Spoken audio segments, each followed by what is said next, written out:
जम्मू कश्मीर और लद्दाख हाईकोर्ट में आम आदमी पार्टी विधायक महराज मलिक की हिरासत से जुड़ी याचिका पर चल रही सुनवाई अब एक अहम मोड़ पर पहुंच चुकी है।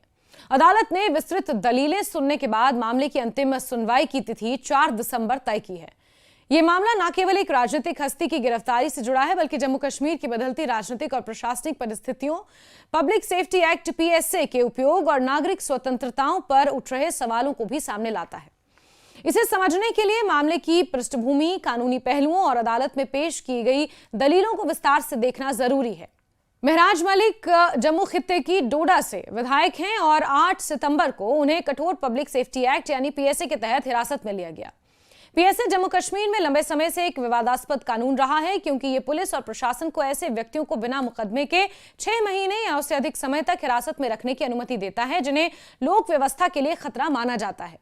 प्रशासन ने मलिक की गिरफ्तारी का कारण पब्लिक ऑर्डर में गड़बड़ी बताया, परंतु विस्तृत आरोप सार्वजनिक नहीं किए गए। दरअसल डोडा के उपायुक्त के ऊपर जिस तरह से अभद्र टिप्पणी सोशल मीडिया पर आकर महराज मलिक ने की थी, उसे कहीं ना कहीं माहौल बिगाड़ने वाला करार दिया गया और उनके ऊपर पीएसए लगाया गया, जिसके अंतर्गत वो जेल में बंद हैं। वहीं गिरफ्तारी के कुछ ही दिनों बाद मलिक को कठुआ जेल में स्थानांतरित कर दिया गया है, जहां उन्हें पीएसए के तहत रखा गया है। 24 सितंबर को मलिक ने अपनी हिरासत को चुनौती देते हुए जम्मू कश्मीर और लद्दाख हाईकोर्ट में एक हेबियस कॉर्पस याचिका दायर की। हेबियस कॉर्पस एक महत्वपूर्ण संवैधानिक उपाय है, जिसका उद्देश्य यह सुनिश्चित करना है कि किसी भी व्यक्ति को गैर कानूनी तरीके से हिरासत में न रखा जाए। अपनी याचिका में मलिक ने न केवल हिरासत को अवैध बताया, बल्कि मुआवजे के तौर पर 5 करोड़ रुपए की मांग भी की है। उनका दावा है कि पीएसए का उपयोग उनके खिलाफ मनमाने तरीके से किया गया और उनकी गिरफ्तारी राजनीतिक उद्देश्यों से प्रभावित थी। गुरुवार को इस मामले की सुनवाई जस्टिस यूसुफ वानी की अदालत में हुई और अदालत में मलिक की ओर से सीनियर वकील राहुल पंथ ने विस्तृत दलीलें पेश की। सुनवाई लगभग 1.5 घंटे से ज्यादा चली, जिसमें हिरासत के कानूनी आधारों को चुनौती दी गई।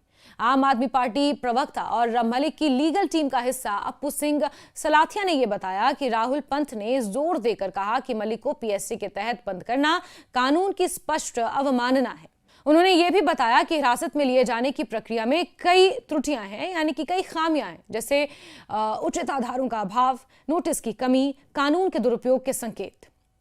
राहुल पंथ ने अदालत को विस्तार से बताया कि पीएसए को किन परिस्थितियों में लागू किया जाना चाहिए और कैसे मलिक का मामला इन मानकों पर खरा नहीं उतरता। सलाथिया ने आगे जानकारी दी कि जस्टिस वानी ने दोनों पक्षों की दलीलें गंभीरता से सुनी और उसके बाद मामले को स्थगित करते हुए अंतिम सुनवाई के लिए 4 दिसंबर की तारीख तय की। यह तारीख महत्वपूर्ण इसलिए भी मानी जा रही है क्योंकि अदालत इसी दिन यह तय करेगी कि मलिक की गिरफ्तारी कानूनी है या नहीं। लेकिन अदालत यह पाती है कि हिरासत गैर कानूनी थी तो न केवल हिरासत रद्द होगी, बल्कि मलिक की मुआवजे की मांग पर भी विचार किया जा सकता है। उनके वकीलों के अनुसार यह मामला नागरिक अधिकारों और प्रशासनिक पारदर्शिता के लिहाज से भी महत्वपूर्ण मिसाल बन सकता है। मलिक की कानूनी टीम में राहुल पंथ के साथ वकील एसएस अहमद, एम तारिक मुगल और एम जुल्करैनन चौधरी भी शामिल हैं। ये टीम लगातार इस बात पर जोर दे रही है कि पीएसए जैसे सख्त कानूनों का उपयोग सावधानी से और वास्तविक गंभीर परिस्थितियों में ही किया जाना चाहिए। इस मामले के माध्यम से वो ये स्थापित करने की कोशिश कर रहे हैं कि यदि पीएसए का मनमाने ढंग से उपयोग होता है तो ये लोकतांत्रिक ढांचे और नागरिक स्वतंत्रताओं के लिए खतरा बन सकता है। ये मामला जम्मू कश्मीर के वर्तमान राजनीतिक माहौल में भी विशेष महत्व रखता है। 2019 में अनुच्छेद 370 हटाए जाने के बाद से क्षेत्र में कई प्रशासनिक और राजनीतिक बदलाव हुए हैं। इस दौरान सुरक्षा से जुड़े कानूनों के उपयोग में भी बढ़ोतरी देखी गई है।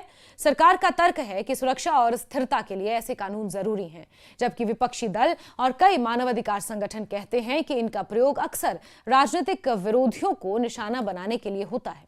मलिक की गिरफ्तारी को भी इसी संदर्भ में देखा जा रहा है, क्योंकि वो क्षेत्र में आम आदमी पार्टी के एक सक्रिय और मुखर चेहरे रहे हैं।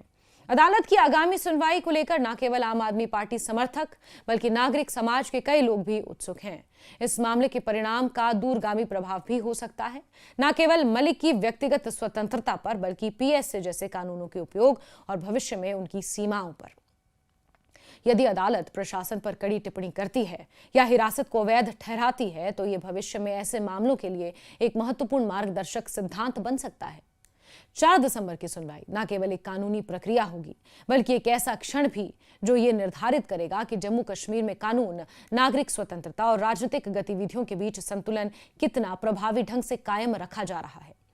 इसे नजरअंदाज नहीं किया जा सकता कि यह मामला लोकतांत्रिक व्यवस्था की उस मूलभूत धारणा की परीक्षा भी है जिसके अनुसार राज्य की शक्ति का प्रयोग नागरिकों के अधिकारों की कीमत पर नहीं होना चाहिए।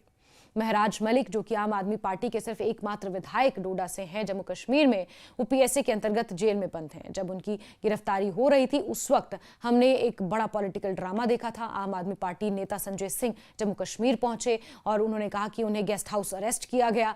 इसके अलावा कई और राजनीतिक हस्तियों ने इसके खिलाफ बयान दिया, कहा कि महराज मलिक की गिरफ्तारी असंवैधानिक है, पीएसए एक पब्लिक रिप्रेजेंटेटिव के ऊपर लगाना सही नहीं है। उमर अब्दुल्ला तक का बयान इस पर सामने आया था।